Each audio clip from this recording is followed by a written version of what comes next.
Hello everyone, welcome to my channel Hamida's world. আপনারা সবাই কেমন আছেন? অনেক দিন ধরে আপনাদের সঙ্গে কোনো বড় ভ্লগ শেয়ার করা হয়নি। আমি আল্লাহর রহমতে আমরা সবাই কিন্তু খুব ভালো আছি। আশা করছি আপনারাও সবাই খুব ভালো আছেন। আজকের দিনটা আমার কাছে একটা স্পেশাল দিন। ভাইয়েরা খুব আবদার করছে যে কেন আসছিস না, সেজন্য একটু মায়ের বাড়ি যাব। আর মাহিনেরও স্কুল ছুটি হয়ে গেছে, তাই ভাবলাম একটু দুদিন মায়ের বাড়ি থেকে ঘুরে আসা যাক। তো সেই ভাবছি যে মায়ের বাড়ি থেকে একটু ঘুরে আসি। আজ সন্ধেবেলার দিকেই আমরা মায়ের বাড়ির উদ্দেশ্যে রওনা দিব।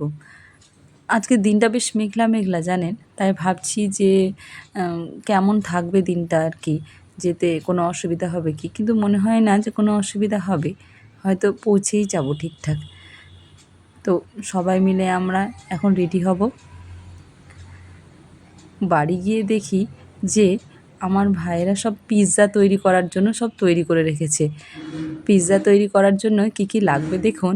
এই যে মজরেলা চিজ, তারপরে pizza pasta sauce, chilli flakes, পিচকু একটা সস লাগবে, আর একটা হচ্ছে চপলে মেয়ো, এটা খুব উপকারী।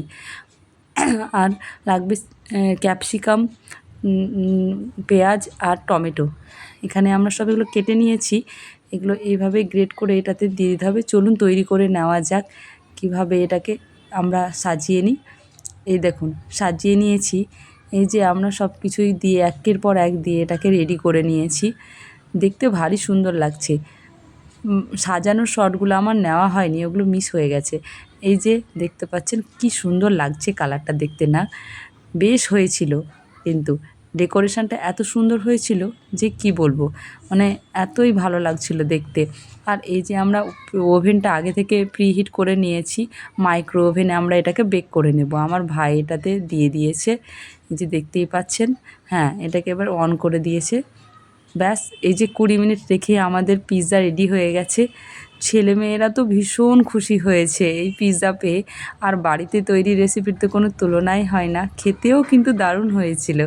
এই যে কাটছে আমার ভাই এটাকে, খেতেও কিন্তু দারুণ হয়েছিল। আর চিজগুলো পুরো মুখে না মেল্ট হয়ে যাচ্ছিল, এত সুন্দর হয়েছিল। আজ তবে এইটুকুই। এই রেসিপিটা আপনাদের ভালো লাগলে শেয়ার করবেন, কমেন্ট করবেন, আর আমার চ্যানেলটিকে সাবস্ক্রাইব করে পাশে থাকবেন। ধন্যবাদ।